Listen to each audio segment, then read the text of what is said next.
Алматыда мектеп оқушылары арасында Қасыл Қатықбаев атындағы байқаудың екінші кезеңі өтті. Сайыскерлер бұл жолы Қазақстанның дамуына қосатын менің үлесім тақырыбында жоба қорғады. Қалалық додада болашақта ұстаз болам дейтін 11-ші сынып оқушылары бағын сынап жатыр.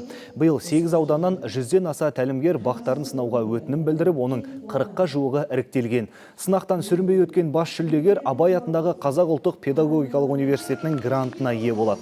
Айта кетейік, қалалық байқау жастар жылы аясында ұстаздар мәртебесін арттыру мақсатында ұйымдастырылған. Елбасымыз айтқан еді ғой, білімнің бәрі кітапта, кітаппен кім айналысса, сол ең озық, ең білімді, ең білікті, елді басқаратын адам солардан шығады деп. Сондықтан да біз осы бетбұрыста балалардың ішіндегі әлі де кітап та оқитынын, өзінің ойын жеткізе алатынын, қазіргі еліміздің мына ұстаз деген мамандыққа мұқтаж болып отырғандығын бәрін түсінетін балалар мен қыздар келіп отыр.